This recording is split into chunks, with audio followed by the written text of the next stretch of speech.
There you go. Great. Probably my fault. Oh, what a cute dog. That is Ziggy. He is the co-star of all the Zoom things I've been on. There's two heads there. Lenny, Lenny, you want to be famous? Lenny? I No. love the name that I love the fact that his name is Lenny. Lenny. So when we got Ziggy, I actually found him in front of a Steinmart. Oh, And really? yes, well, he was with somebody and they needed for him to be adopted, so we ended up adopting him. And his name was his Greek name, like Ikolopoulos, which is tiny in Greek, and they wanted to call him Iggy. Icky. Actually, that's what his name was, Icky. And I'm like, I'm not gonna have a dog named Icky. So we transitioned it, to Iggy, and then he went to Ziggy. But one of my friends is like, you need to call him Little Marty Stein. From Igalopolis. Makes it easier for him to sign Iggy. What is it? Much easier. How are you? Doing great, doing That's great. good. That's Very good. good. How's the Yeah. weather in Miami? Well, it's been fantastic, and Yeah. always nice Yeah. here. We've had a little bit of rain, but it comes all at once. Like I think we had 4 inches one day, which That's is insane. right. So But otherwise, in like 20 minutes and that's it. exactly, That's the whole thing. exactly. So you're in Miami. Yes, yes, Hibiscus Island, Okay. which is it's a great place to be because we're on the water. We have a pool. We're not exactly in a bad situation Sure. here. Sure. Really amazing, and I feel so sorry for everybody in New York because it's just so scary. And even the weather has not been cooperating. It's starting to. Today's probably the first really nice day in a while. So it's been rain and cold and all of this on top of everything that's going on in the city. So Yeah. what's it like? What's it like down there? What's the temperature? How crazy is all of this on a scale of Well, 1,000? yeah. It is a little crazy. When I drive off the island, I see the lineup of the cruise ships. I mean, literally, we're right in front of the cruise ship. So Wow. we pull up. There's 7 of them lined up. Never mind all of them offshore. Are they And sitting? Can you see them sitting offshore? oh yeah, Oh wow. yeah, yeah. I mean, it's just a big reminder of just the fact that nothing's going on and all this craziness. I mean, it'll be a fascinating transition once things really start to go forward. Sure. Hopefully soon. I think people are getting a little stir crazy, and especially here they want to get out on the water, they want to go to the beach, all that. Sure. But we had a lot of problems with spring break before all of this. None of the kids were taking it seriously. They wouldn't get off the beach. So, the beach thing is a little touchy. Are they taking it seriously now? Well, all the spring breakers went home. They all went home. But what about the Miami and spring breakers? Yeah. People are definitely taking it seriously. Yeah. Lincoln Road, quiet. Oh yeah. Everything is pretty dead. Pretty Yeah. dead. At one point, the Venetian Islands, it looked like there was a marathon going on because there's so many people outside jogging and riding bikes and things like that. But everyone wants to get outside. They want to enjoy the weather. So And it's Miami. yeah. It's How got to about be you? it's got to be a little torturous to have to stay inside and isolated down there. That's what I said. If this had happened in the middle of the summer in New York, I don't even understand how the government manages it, how officials manage it. And then to be down there, it's terrific, except from what I've heard, everything's closed. Yeah. Beaches, pools, tennis courts, marinas, you can't launch a boat, you can't do anything. So Yeah. you kind of pull. Hang on one second. What just happened to my computer? Oh, that was weird. That's okay. We'll edit that. My computer just went like this. You kind of pull, the middle right out of the city when you shut all of that down. Yeah. Well, the worst part about it is the amenities. We have amazing amenities here in Miami, Sure. and they can't use anything. Nothing. And so that's really hurts people because then they really they're confined to their apartment. Yeah. But we have a lot of balconies here, and a lot of people that have single family homes have pools. Right. So honestly, it's not so bad. It's not terrible. Not for me. I mean, I have nobody that I'm directly associated with any sort of significant impact. No one I know has the disease or anything else. So, Right. God, thank God.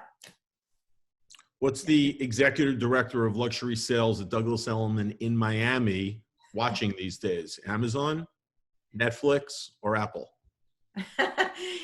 Netflix. I am, like everybody else, watching Ozark. It's the Breaking Bad of the coronavirus. Everybody is watching it. That's right. So I'm watching that, but I also like to mix it up. So I don't know if you've ever seen this show out of Canada called Schitt's Creek. Yes. Hilarious. Yeah. Well, it's the Second City people. So yeah, exactly. Right. So I love to mix it up with the comedy, and my husband is like the world's worst binge watcher. He'll watch one episode and say, "Okay, yeah," and I'm like, "Wait, we have to.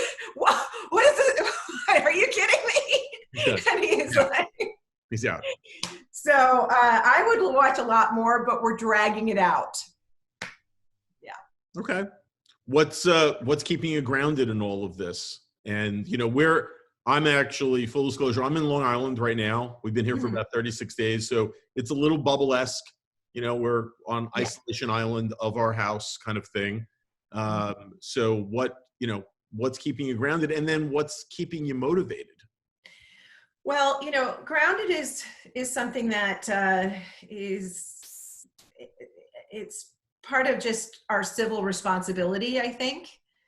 And just keeping around the neighborhood, talking to people, walking the dog, getting outside, getting on the bay, doing those kind of things. Sure. It's not really been, for me, a problem. Motivation wise, I am a naturally motivated person. So I, really for the first couple of days, it was a little strange, but I easily fell into trying to work through some things and so forth, work-wise. And the motivation is just to keep the deals together, keep the customers happy, keep the team happy, keep my family happy, and everybody, I'm always the motivator for everybody. Sure. So that's part of my motivation, is to keep it moving. Keep it moving. Yeah. Keep everyone strong, keep everyone encouraged, and just, I was born with this like happy gene. My brother's a psychologist, and he's like, on a scale of 1 to 10, you're always 9. And he's like, if I could bottle that happiness, I'd be rich. Not so bad. Yeah. Not so bad. Yeah. With everything closed down in Miami, and Miami is my heart is in New York, my soul is in Miami. What's the restaurant that you just really miss? Well, it's sushi. Doesn't have to be anything. Anything sushi. Obviously we love Zuma and the high-end stuff, but Sushi Garage is like our local, place, and we go there a lot, and they have this like one cocktail with the giant ice cube that's got cucumber, and we know our waiter and all that other stuff. So I'd have to say, and that's something that I can't make at home. It's hard. We can't find Tobago up here. So yesterday was a looking for yeast because we're baking a bread.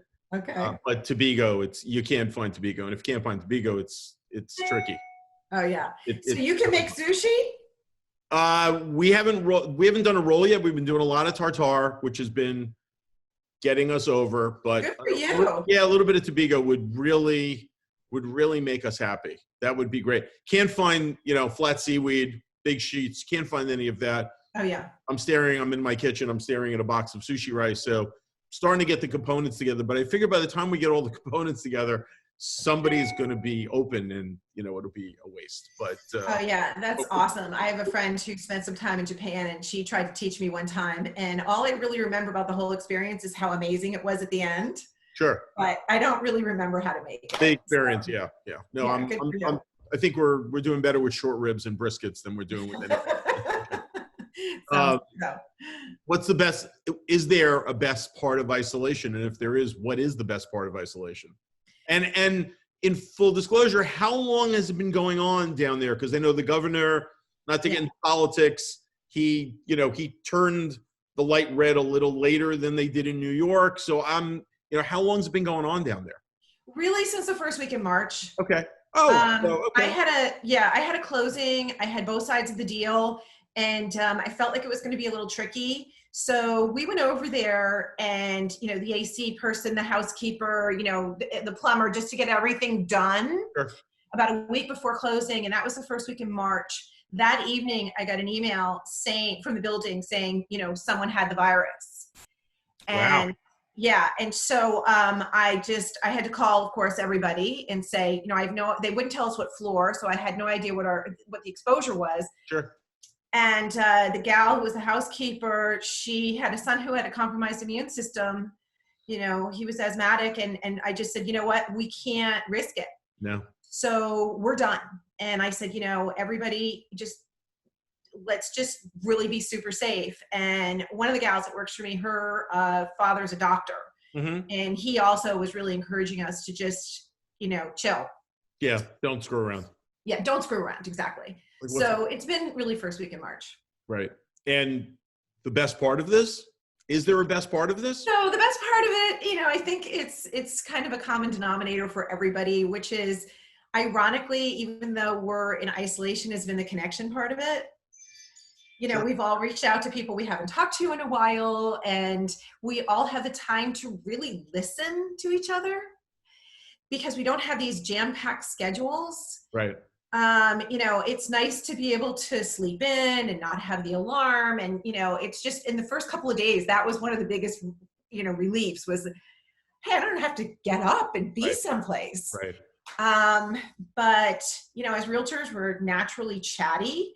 So it's been, in our business, we're constantly talking and we're constantly on. Right. So, it's different because one of the first things I did was I called every single one of my customers and had long conversations with them. And, sometimes it was about business, but a lot of it was personal. Sure. If they wanted to get in the business, I would.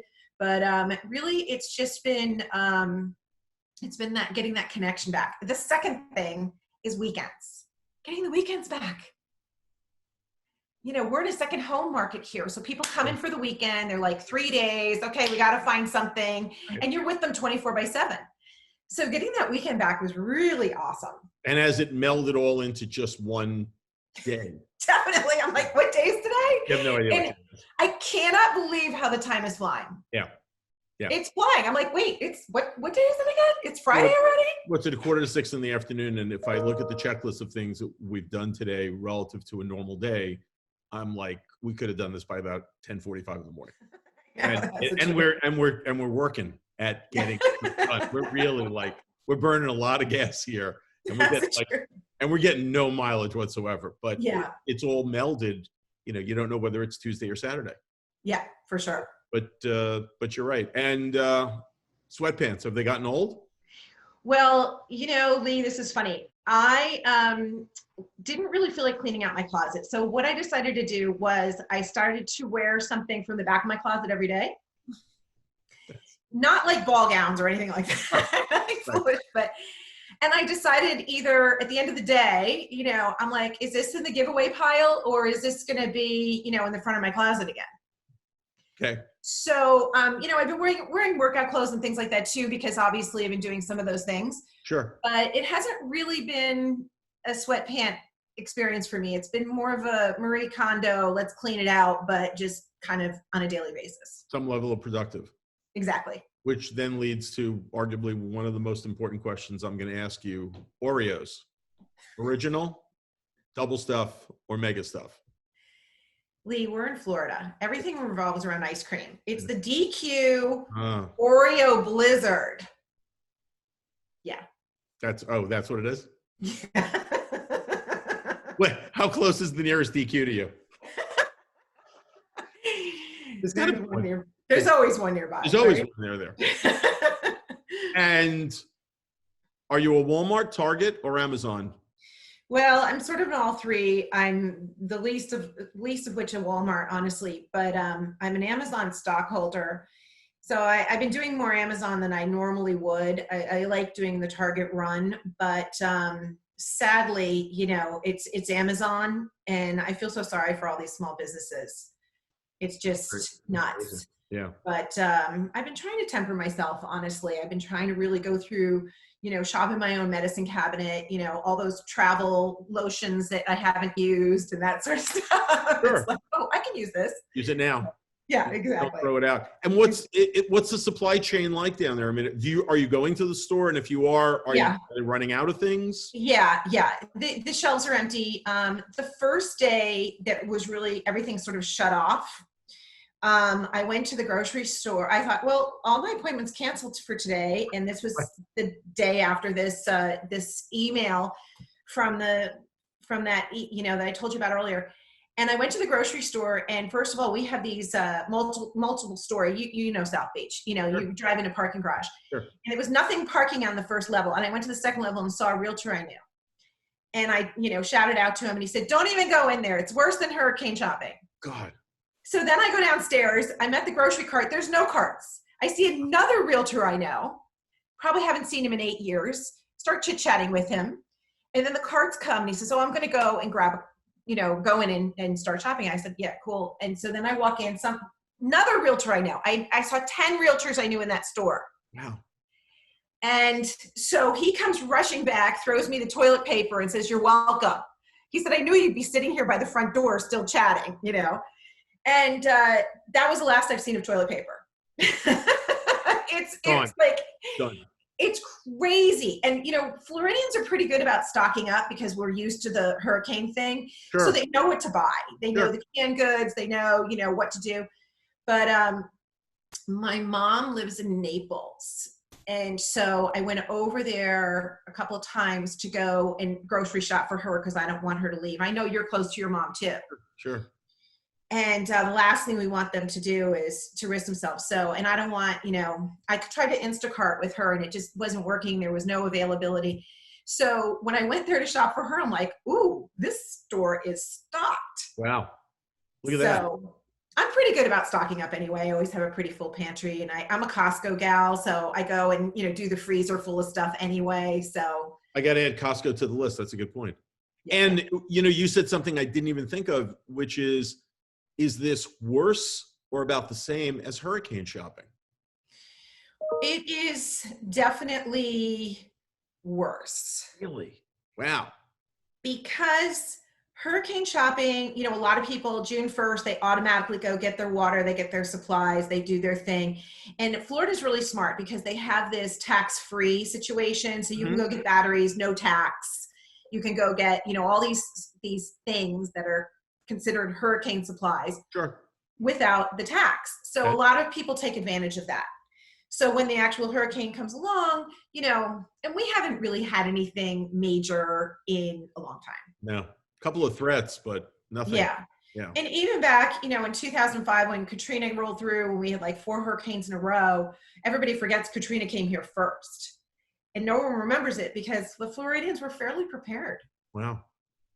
Hurricane shopping. I didn't even think of it.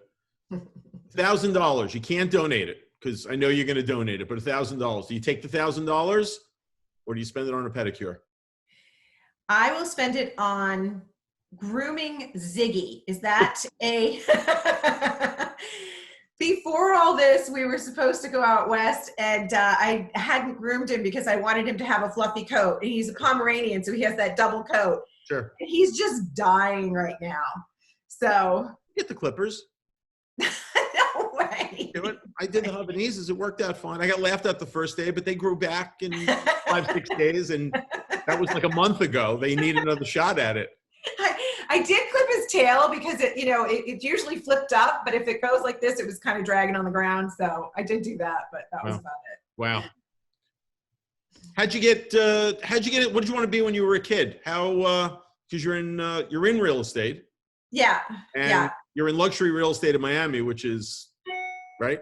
That's the major leagues. Yeah. When you were a kid. Yeah. So I grew up in Connecticut. And my grandfather taught me how to read the stock pages, so I wanted to be a stockbroker. Okay.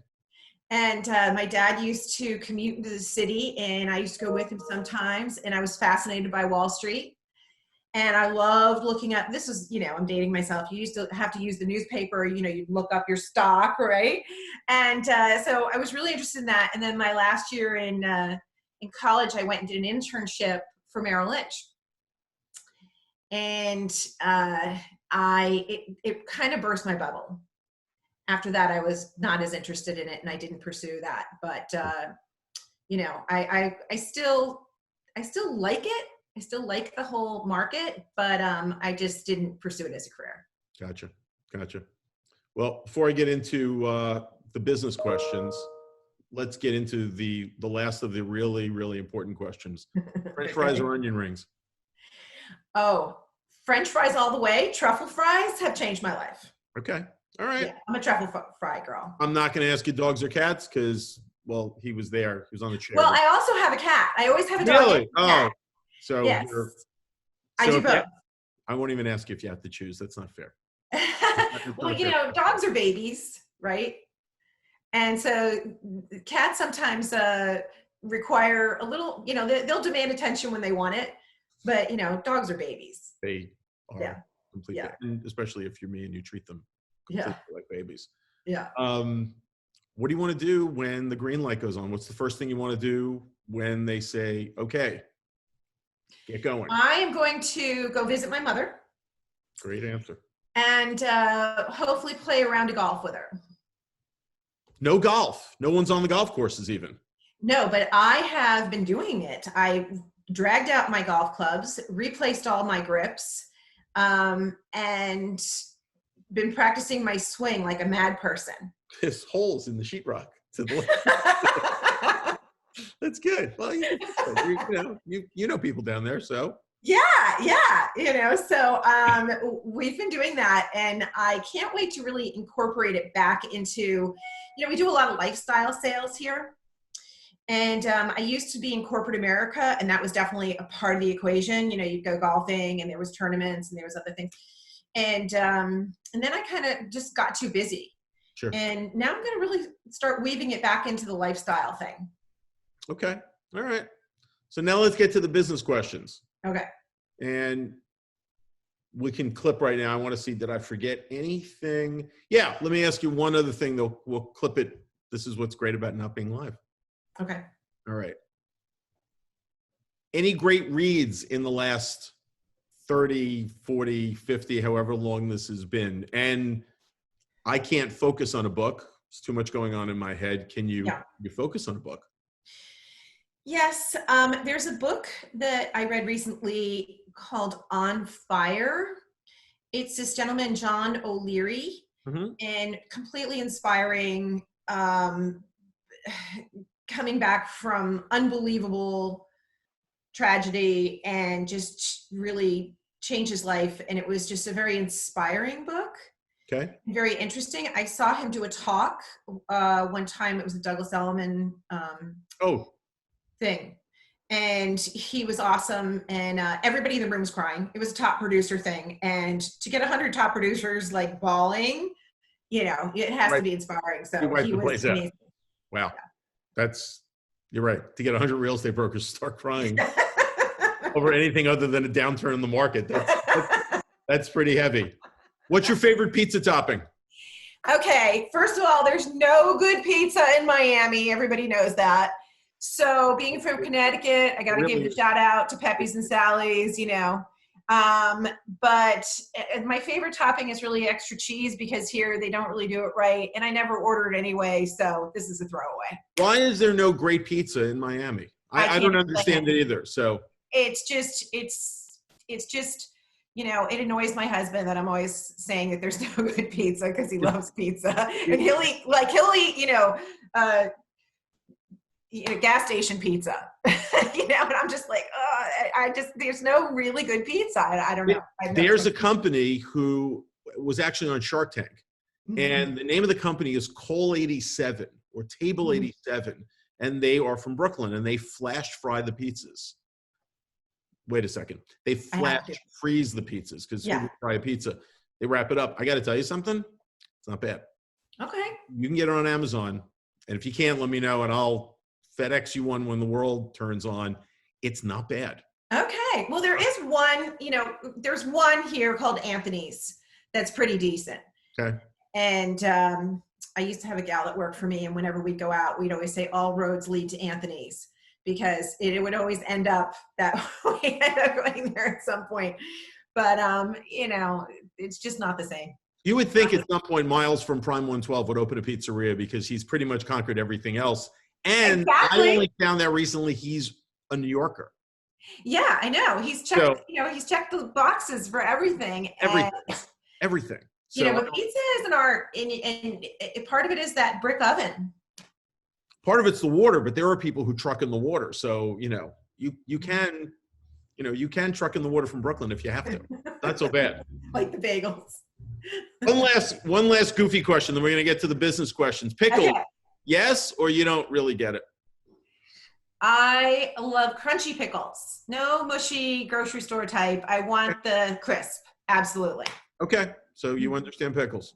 All right. Now let's get to business. All right. So from the time that you had done that closing in the beginning of March to now, what's going on?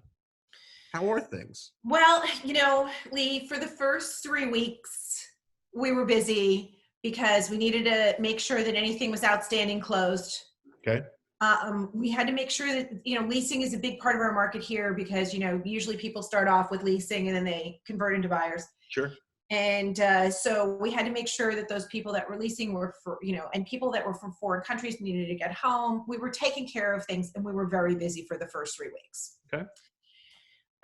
Then Easter, Passover rolled along, and it just scary quiet. Wow. Scary quiet. And then things started picking up. There was like a 2-week period there where people were just taking a breath. Okay. Now what's happening is what I'm calling passive active action. So people are, when I look behind the scenes at our Zillow and other things, I'm seeing a lot of likes, I'm seeing a lot of views. I'm fielding a lot of questions. People are calling me for information. Mm-hmm.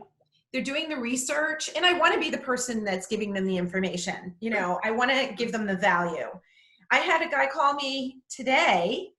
Seems like it was yesterday, but it was today. And he was with another realtor who was asking me all these questions. I don't mind. I want to be able to help people. Sure. And I feel like, there's going to, it's not 2008, 2009. Right. So this is the first time we've had healthy people in quarantine in the history of the world. Right. So people are doing things, they're just doing things differently. Right. And so although there's nothing happening, and, anybody who's looking at days in the market, that disappears. So, I just tell people, don't worry about it. Let's just, do your research and do your passive action. Sure. And then we'll take it from there. Are you getting bottom feeders? Are you getting? Absolutely. You're getting a lot of that. Yeah. Those are the phone calls we're getting. And for 100 people that are looking for those deals, there may be a handful of those. Sure. But we're in a second home market. We're in a cash market. Right.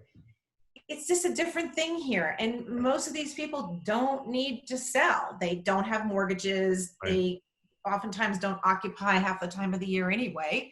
So, we're going to have some deals. It's too early. Interesting. Could happen, but not yet. Yeah. What's it like driving a team of people in this craziness? What's it like? You said you've got the motivation gene, which is great, but now there are all these people and they turn to you and they say, like, what do we do? What's going on? What's it like driving these people? Yeah. So, honestly, you have to look at each individual. I've got some people like, give me more. What can I do? I'll do that, putting their hand up. And I've got other people that can't get out of bed. So you just have to really be empathetic to each person's situation. Mm-hmm. And understand their personal drivers and try to get them to focus on the things at the right times that will get things done and will be most helpful to everybody as the team. Sure. and really, let them know, hey, we're here for you, whatever you need. And, we're still doing Zoom, these kind of things. We're on the phone every day, kind of like normal, but without being a twist. Yeah. Exactly. Exactly. Do you think this stays? I mean, I've talked to a lot of people, real estate, my industry and all that. Do you think this is going to stay? Some of it will stay.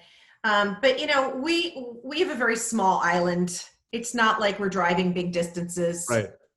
We're all right there. Right. And so yes and no. Yeah. Yeah. And it does help, but it doesn't replace the connection and the connective tissue.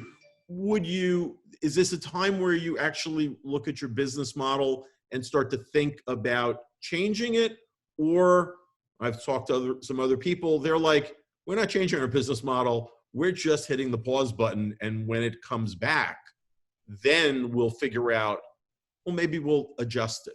Or is anybody, are you thinking adjust or are you waiting? Well, it's funny because we are a second home market and a lot of people don't live here anyway. I have customers in Europe. I have customers in Hong Kong. I've always had this virtual business anyway. Right. And so, the use of the word virtual has kind of always been there. Now it's just annoying because everyone's using it for everything. Every email starts with virtual. Right. It's annoying. But, we've always had these kind of things where we've had to have these long distance relationships. Right. For the most part. I mean, that's my business. And my business has also always been built on referrals. So those relationships, those phone calls, I'm really not focusing on the business. I'm focusing on the personal. And I think that the business will follow because, the sincerity of not necessarily thinking about the business and just caring about those individuals. Even if I haven't talked to them in a while or they moved out of state, I still made that personal phone call. Sure. And, the people that were suffering, following up with them and calling them and just listening and having that personal touch, that's something that to me is the most important thing right now. And when this starts to restart at whatever level it restarts, do you see it going more into new construction, resales, homes? What do you think? I know the impact in New York, townhomes are going to start to become hotter than they've ever been. Yeah. Right. And for a period of time, everything, all the conversations are all predicated on until there's a vaccine. Yes. And then people will get stupid again and do crazy stuff. But for now, townhomes are going to be a hot commodity. You hear it across the board. What's happening down in the Magic City? What do you think's going to turn on? Well, I think that the single family home market is going to go crazy. I also think, Okay. Yeah, absolutely. Okay. And the new construction has always been something that I have focused on. I don't represent the developer. Sure. I've been like a consultant and I sell a lot of new development. And part of that is for people that are our age, that are looking for that place card in the sun. They don't want to be priced out of the market when they're really ready to retire 10 years from now or 20 years from now or whatever it is. Right. So they want to have that place, but so new construction makes sense for them because they don't have to pay condo fees, they don't have to pay insurance, and they don't have to pay taxes until it's completed. And sometimes that's 4 years away, sometimes it's 3 years, depending on what it is. Right. So that makes sense for a lot of people. So I see that trend. I mean, for me personally, I've always been one of those people that sold new construction. Okay. I just had closings this year on a building. I sold 17 units in that building. Wow. So, it's something that, and I don't sell all of them. I look at the developer, I look at the finishes, I look at the reputation of, all the people that are involved and say, is this going to be successful? Right. Because, this is a really important part of being able to add value to your customer by saying, what are the ones that are the real winners? Right. And it's not everybody has $5 million to spend. Sure. So, where's that sweet spot? A lot of times it's between, 1 million, 1.5 million, something like that. And, that's the bread and butter. That's what happens all the time. I would think down there, and because I love it down there, Mm-hmm. resales, I would have thought you would have said resales will become incredibly hot for two reasons. And the better resales, because you can have an apartment or a condo with its own elevator. So the social distancing doesn't exist. It's your family, it's your people, it's your elevator until other people get in, obviously. But people are going to want it now. Well, that is true. I definitely think that, yeah, I definitely think that we're going to have a big winter. Yeah. I think it's going to really take off. I think a lot of people will come down, and what we have seen is a big uptick in rentals. Really? So the higher end rentals, I am getting so many views on those sort of between, 5,000 and 15,000 a month, where they're spacious new condos that are direct ocean. Okay. And people are saying, okay, let's see what's available. Let's see what we can do. Are we going to have an exit strategy? Let's go down and look. Let's go down and spend the winter next year, rent something for the year, and, pick out something that we can have as either, like I said, a place card in the sun. Right. We have so many things happening in Miami. There's never an inventory problem. We always have inventory. You always have inventory. Yeah. So there's never, the question is there ever too much of it? And for whatever reason, yeah, there is, but it moves. Yeah. So when you're looking for something really specific, you understand, oh, wait a second, there was 5,000 condos on the market, but this particular thing I'm looking for, there's only 20 of those. Right. So, yeah. There's a lot of options. How's the Aston Martin building doing? That's a really cool building. I've seen photos. I haven't seen it in person. It looks really cool. Yeah, it is really cool. And it's moving along. I mean, things are happening. And things are happening in all the new construction. Actually, they let a lot of the new construction building go on a little too long. Okay. But, that was choices that they made. They allowed the workers to choose whether or not they were going to come to work or not. Sure. And most of them put their hand up saying, yeah, they wanted to work. So it's moving along. I don't think they'll really lose that much ground. Yeah. I think they were ahead of schedule anyway. And I would think that's going to be one of the first things that's going to turn back on. Absolutely. Because Miami's like a crane showroom. There's a crane every by a crane. I always say it's the bird. It's the official bird of Miami is the crane. It really is. It's all over the place. What do you want your team to know? What do you think? And what's the takeaway? What do you think the takeaway is to all of this? Mm-hmm. Well, I want them to know that we have 18 years of a solid reputation. We have loyal customers. My business was built on referrals, and every single one of them worked so hard up to this point that I'm proud of everybody. Yeah. And we're on solid footing. So there may be this break, but I think we're unbreakable. And I think that, we'll be good. Yeah. Yeah. And people want to live there. Oh, absolutely. Yeah. That's we live in paradise. We live in this most amazing place. Yeah. And we've got this combination of, small town in Miami Beach that's got this great feel.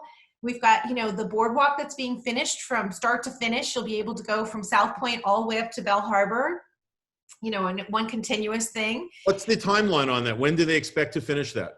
Well, they were doing the 23rd Street area recently. I don't really know where they are at the moment, but they were in the middle of doing that when all of this started. Well, so,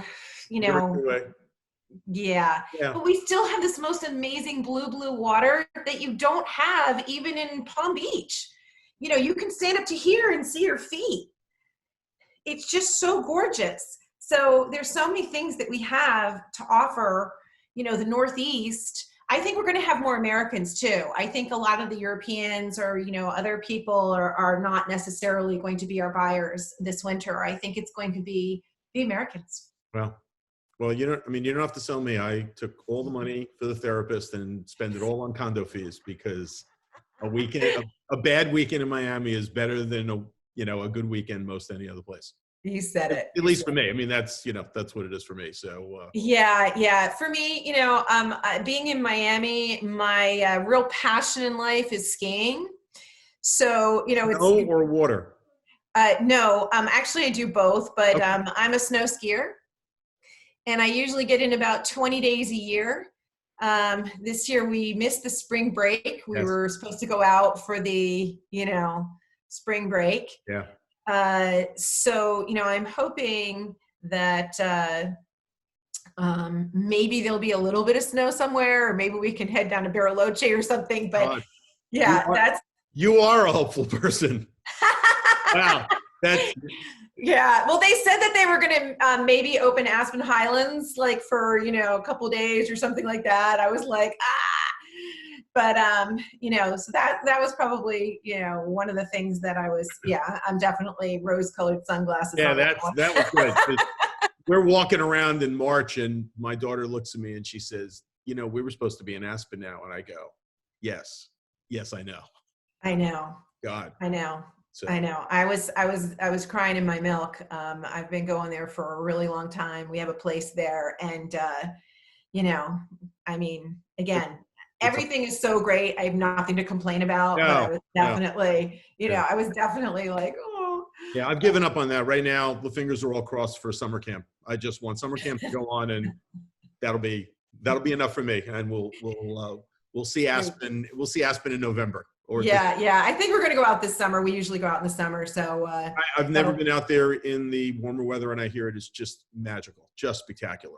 Well, if you ever want to go out, you give me a call, and you can use my place. I'll take you up on it. Thank you so much for doing this, and thanks for keeping the wheels going. Oh yeah, thank you. It was really a pleasure. Thank you so much for inviting me. And thanks for the hopeful gene. We all need it right now. Appreciate it. We'll see you soon. Thanks. Thank you. Bye-bye.